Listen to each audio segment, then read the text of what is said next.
So this lesson we want to start talking about graphing. Alright, and what can graphing do to help us determine the motion of an object? Right? Now we'll start out with objects moving with a specific velocity or with a constant velocity, okay? So let's imagine you have a wind-up toy, and I need to get rid of that. Let's say you have a wind-up toy, and you want to measure its speed, right? And the manufacturer claims that this toy, once it gets started, moves at a constant velocity, okay? It moves at a constant speed. But you want to find out what that speed is, so you get a measuring tape or some sort of measuring device, and you mark off successive measurements on the floor, and you put your toy at the start line and then let it pass through each mark, and as it passes each mark you take a time measurement.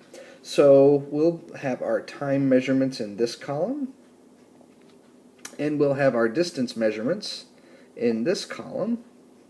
And I use the variable x for distance. Some people use d. It really doesn't matter. And it might be measured, if you're talking about a wind-up toy, then maybe something like centimeters. Right? And so at time 0, right? At time 0, then the car hasn't moved yet. You haven't released it or started your stopwatch, and so its distance is going to be at the start line or at 0. And then let's say, maybe 1 second later, it's maybe 10 centimeters down the stretch, and maybe 2 seconds later it's about 20 centimeters, 3 seconds later it's about 30 centimeters, and you get the idea, and so on and so forth, right? Now, what can we actually do with this information to kind of digest what this table is telling us? Well, the thing to do is to then make a plot, right? Make a graph. And what we can do is plot our time on the x-axis, right? And maybe I should use D so that we avoid getting our terminology mixed up, since this is the x-axis. I didn't want to plot an x variable on the y-axis, so I'll use d for our variable there. So time is going to be measured in seconds, and our distance is going to be measured in centimeters, right? And if you mark off some equally spaced ticks, right? And we'll let each tick be 1 second. So this is 1 second, 2 seconds, so on and so forth, right? And then each of these ticks will be in terms of 10 centimeters, right? So at 1 second, we're at 10 centimeters. At 2 seconds, right, we're at 2 centimeters, and at 3 seconds, so on and so forth. You get the idea. Here we have a straight line.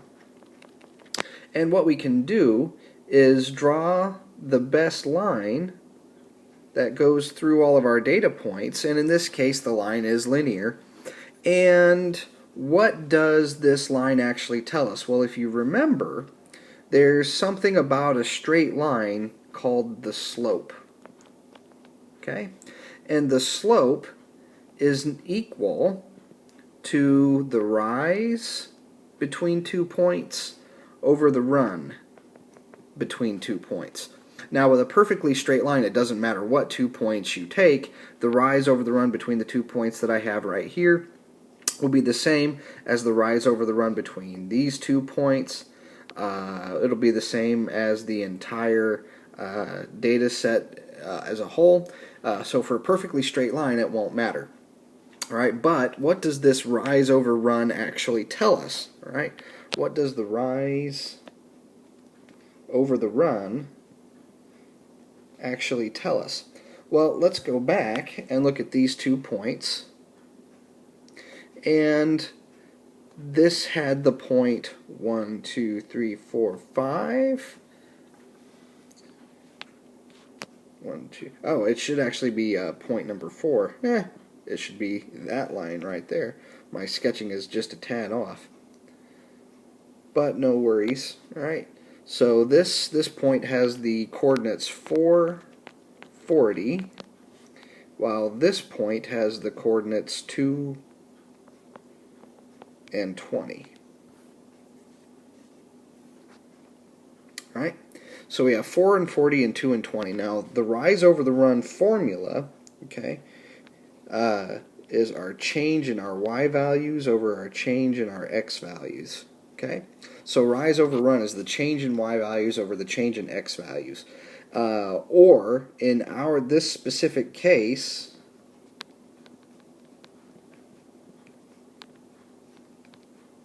this means distance, or really change in distance, over change in time. Alright, so what are our distances? Well, our distances are our y values, so 40 and 20. So our change in distance, right? Our change in distance is going to equal 40 minus 20, and that's going to be over our change in time, which is 4 seconds. That's 4 seconds right there, minus 2 seconds. Okay, and I'm running out of room over here to write the units, but just remember that this is in centimeters and this is in seconds. Alright, so what is 40 minus 20? Well, that's 20. And what's 4 minus 2? That's 2. So we have 20 centimeters over 2 seconds. Ooh, look at these units. What is this a unit of? That is a unit of speed. Okay, so whenever you're doing this kind of graphical analysis, you can determine the speed of an object if you can graph its position versus its time. Okay, because the units of the slope come out to be in units of speed, and this is 10 centimeters per second. And we could get that very quickly just by looking at the table, by looking at the first set of data points here. Right, after 1 second it went 10 centimeters. So assuming a constant velocity, we could say that for all time, as long as the toy was moving, it would be moving at 10 centimeters per second.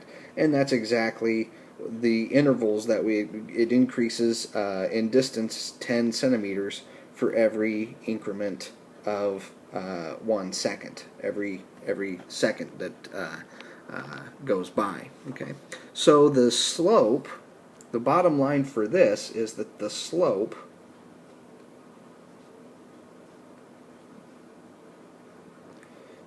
of a position versus time graph is the velocity.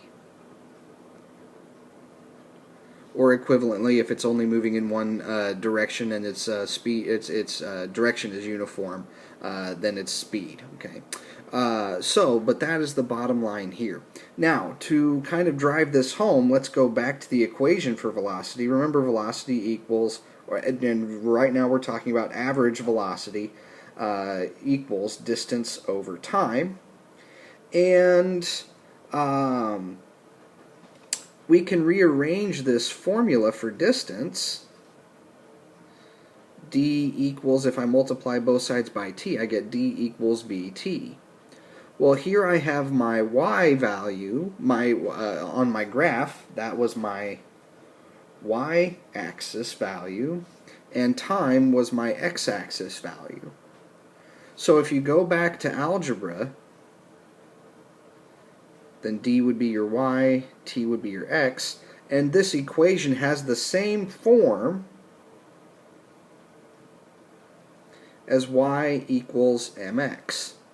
Well, m is the slope, and that's taking the place of the v here, and so this is another way to see, if you write the algebraic formula y equals mx, then you can equate terms. D is the same as y, as we have right here, and t and x are the same, therefore v and m must be the same, and that means that the velocity is indeed the slope. Okay? So hopefully that gives you a good introduction to graphing and the type of information you can pull out of that. The next lesson we'll talk about acceleration and how we can relate distance with acceleration. Alright, that's all for now.